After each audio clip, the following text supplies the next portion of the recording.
We have a number of newspapers here, but I want us to start off with the Ghanaian Times. It's talking about a national crisis on the Galamsey fight. Comes to the picture of the Lands and Natural Resources Minister, Emmanuel Amakufibwa. He says it's a marathon, not sprint. We'll win it. And guess what? He's speaking about the fight against illegal mining. That's according to the sector minister. Why do I get a smile on the face of Egyapa Mercer? Because he agrees, right? All of a sudden, I'm surprised that it's moved from 1 week to a marathon. To more than 6 months. But you had always known it wasn't going to be a 1 week fight. So why did they tell us it was going to take a week for them to resolve the Galamsey menace? Well, to be fair, I don't think there's any document saying it's going to be fixed in a week. Do we necessarily have to have a document before we hold people who make commitments to account? That was the clarion call in the run-up to the 2024 general elections. That if the president was indeed minded to fight the Galamsey, all it took was a week. Not so. But we are 7 months down the line. I remember one of the... I didn't hear any of their leaders reprimand my good friend Sam George for making that comment. They endorsed it, and that was a commitment that many Ghanaians believed, that when we gave them the mandate, they were going to resolve the Galamsey menace within a week. Now 7 months down the line, we are being told that it's not a marathon, it's not a sprint, but it's a marathon. We'll live to see. Indeed. Also, government is targeting $500 million for the share market by revamping PBC Limited. Then there are other stories about the court granting Dr. Abdel Mustafa Hamid and others a bail of 14 million Ghana cedis. But you have one there. Yeah, I have the new finder, media budget review to take place today. Again, Chamber of Mines, gold sales, boost reserves, drives city stability. Yes, mobile money drives formal borrowing in Ghana. Yeah, I think Dr. Bawumia has been big on inclusion through Momo. So some great stories there. The Daily Graphic is also here. Supreme Court rules in favor of Ni Taki Teko True II. Government to introduce the new anti-witchcraft bill in Parliament. Then we have the issue about mining contributing to $7 billion to the economy. That's according to the Chamber of Mines. And stop funding foreign degrees. This whole issue about scholarships is come up again. And guess what, Professor Awandere has been advocating that we channel the money instead to local universities. So you don't go abroad. We channel all the money to our institutions and get them to support the tuition of Ghanaian students. But I'm just wondering if you're going to do an advanced course, for instance, that we don't have expertise in this country, how do we handle it? Well, maybe let's let me say that the economic advisor to the Vice President of the Republic, Professor Sharif Khalid, is also joined us in studio. Good morning. Thank you very much for joining us. Good morning. Yes, so you asked a question. Let me throw it to the politicians. Yes, starting off with you, Mesa. Well, I suppose it's a question of scope, the extent to which you fund foreign scholarships as opposed to not funding foreign scholarships at all.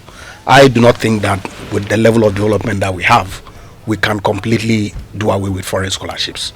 But the quantum and the number of people and the types of courses that we fund is what I believe my good friend and year mate, Prof. Awandere, would be speaking to. And it's something that I will support, yes. Yes, but I mean, the point is, if we have courses in this country, programs that can be run, that actually run in this country, why do we need to sponsor somebody?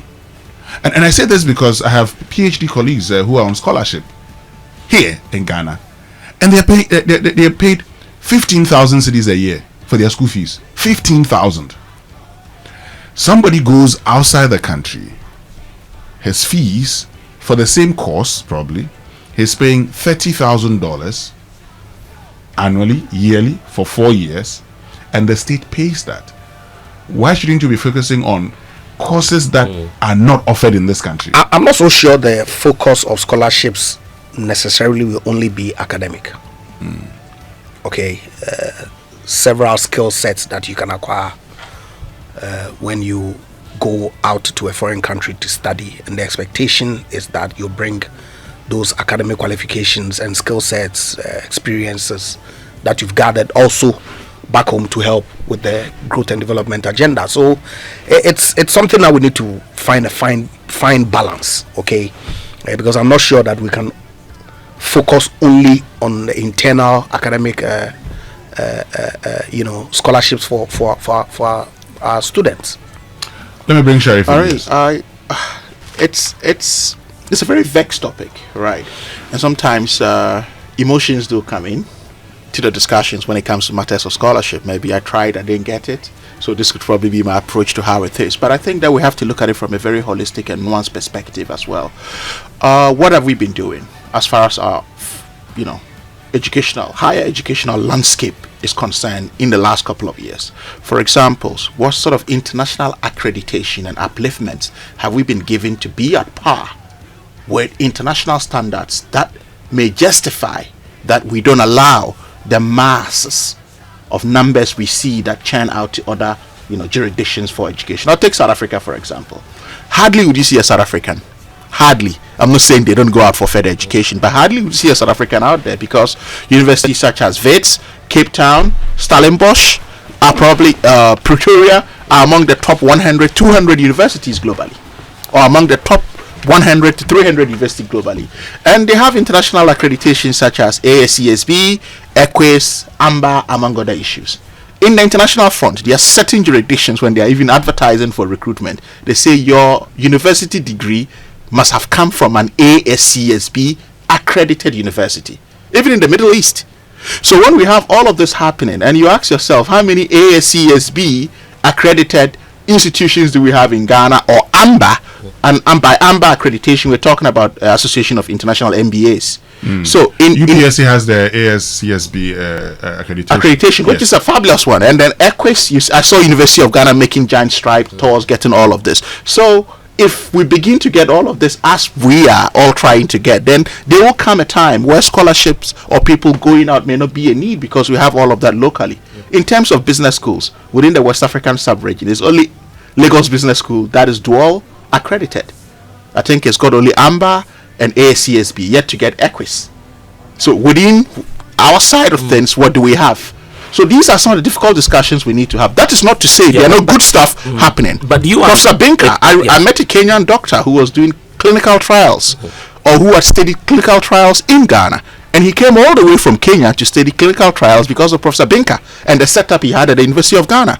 So where there is quality, among other issues, you'd see that happening. But you are an economic advisor. Take a look at the figures now. 700 million Ghana cedis. That's how much we're owing. I know. I think that translates about 40 million pounds sterling if you look at it. Again, that's what I'm saying. We ought to be selective about how we do it. So I ask myself, if we say we need computer scientists, you look around the public sector, how many computer scientists do we need, or what are we lacking in cybersecurity? But if we're sending MBAs, business administration, among other issues, some of the generic courses that we come back that may not really be a real fit, then that becomes, I'm not saying they are wrong ways. I mean, I have an MBA, so I'm not really going after people who have MBAs. But what I'm trying to say is that, okay, what kind of niche? Because when you say a scholarship, you're looking for a particular niche or a gap to close, right? And when you do that, then you come back to close that gap. I don't think we'd feel that, because if you look at it on average, statistically, and if you look at it from, as educational activists and specialists would say, a very good degree, a very, very good degree from a top class university globally, right? It's got 5 years return on investment. 5 years. Let's say you went to Oxford, Harvard, you have a master's degree from there. You've got 5 years return on investment on it. So if we look at this, so what it means is that we have to make that conscious effort to be effective at what we are churning out as scholarships, to really have that impactful return on investment on higher education that we're trying to have. Then I think that will go a long way.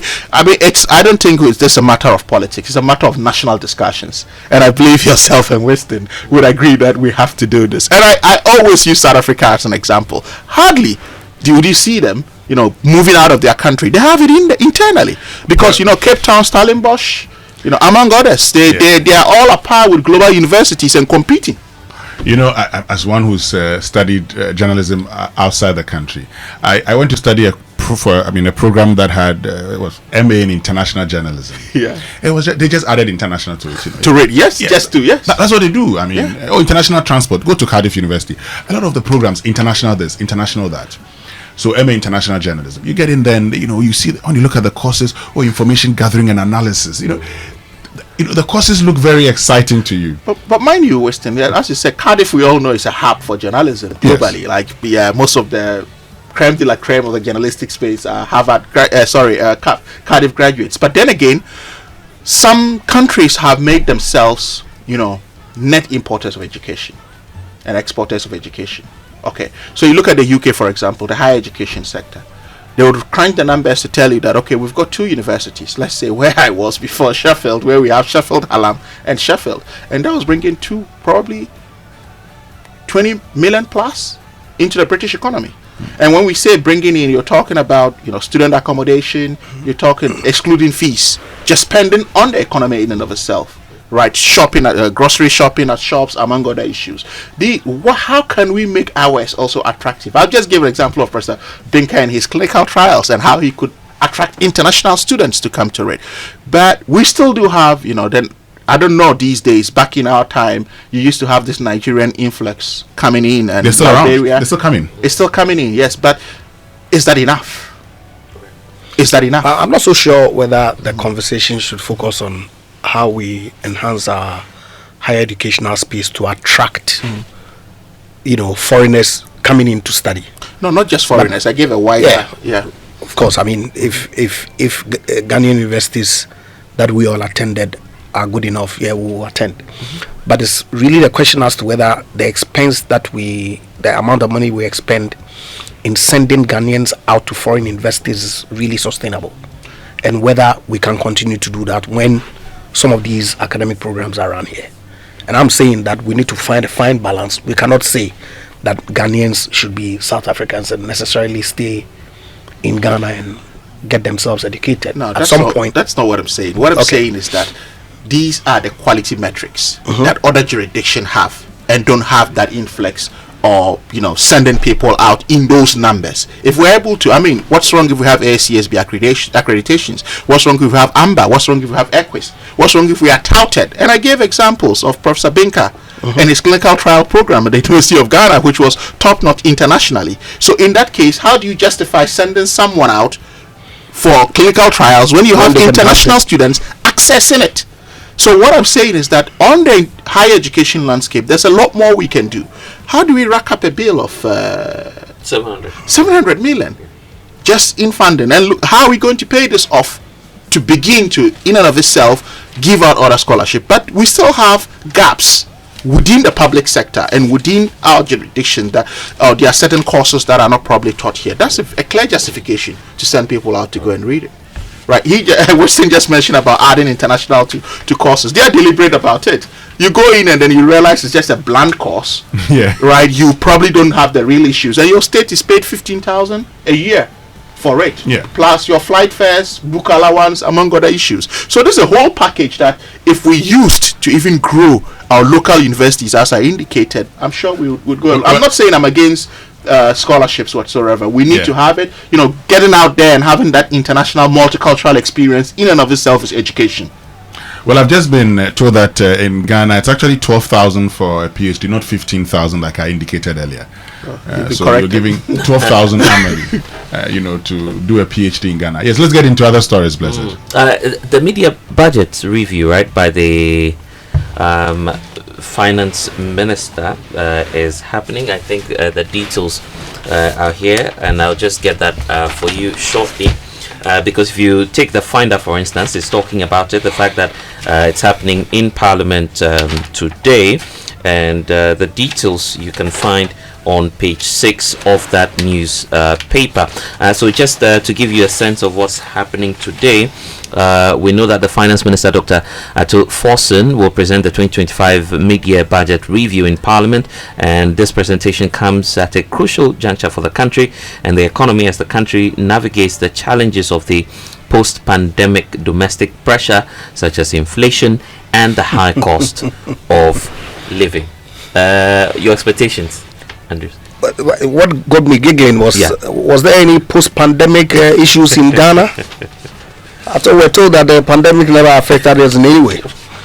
It did happen, isn't it? There wasn't. But that's what we're told by the NDC. Mr. Forson in Parliament was vociferous about Ghana, necessarily not having suffered any pangs from the pandemic. So I'm surprised that his media review is going to focus on the effect of post-pandemic inflation. I thought they said that it was mismanagement on the part of Akufo-Addo and his economic management team. Are you saying that in the last 6 months And that's what we're told. seen any improvement at So all? no, I'm not saying that we haven't. We started seeing improvements as far back as 2023, 2024. But I'm saying we're told that the post-pandemic effect that was global, for some strange reason, Ghana was not affected, and that the issues that were confronted with post-pandemic were all economic mismanagement. Is that not what consistently they've been telling us? So there was no economic mismanagement. The I'm borrowing saying spree. the borrowing spree that was you as a went on was result not of the mismanagement. borrowing spree was as a result of what? The central bank posting losses was not due to mismanagement. Central bank posting losses was because You were they excited took when a Iran. hit. I remember I was Senior, on let Let him land. Let him land. So we With respect, I'm just surprised about the words that you just read from the newspaper, that the focus of the media review budget would be to assess the impact of post-pandemic inflation. And I was wondering to myself whether post-pandemic inflation is no longer as a result of economic mismanagement, because that's what we're told, that for some reason Ghana did not suffer from post-pandemic effect. the That impact everything varied. The impact varied from country to country, isn't Of it? course, because every country had different underlying conditions. And leadership, isn't it? See, look, today we're being told that Dr. Dufour, for example, the government of Ghana has gone into some negotiation with him to pay 60% of his obligations of some funds, that public funds that his bank benefited from, which was mismanaged. They're saying that does not necessarily mean it was not culpable, but that because of public policy, they had set up some threshold. I asked myself, what were the reasons why we went into the financial cleanup? Was it not because of all these funds that were given to these individuals that caused us to report below the line items in 2020, 2019, that these extraordinary expenditures our government had incurred on the energy front and the banking sector front, and we borrowed huge sums of money to deal with? So when COVID came in, it compounded our problem. Is that not a fact? But they told us it was mismanagement, and that COVID really did not impact us. That's what we're being told until they came into government. Then the narrative has all of a sudden changed. You said it consistently during the period between 2022 and 2024. I don't know where Let's hear from Sharif.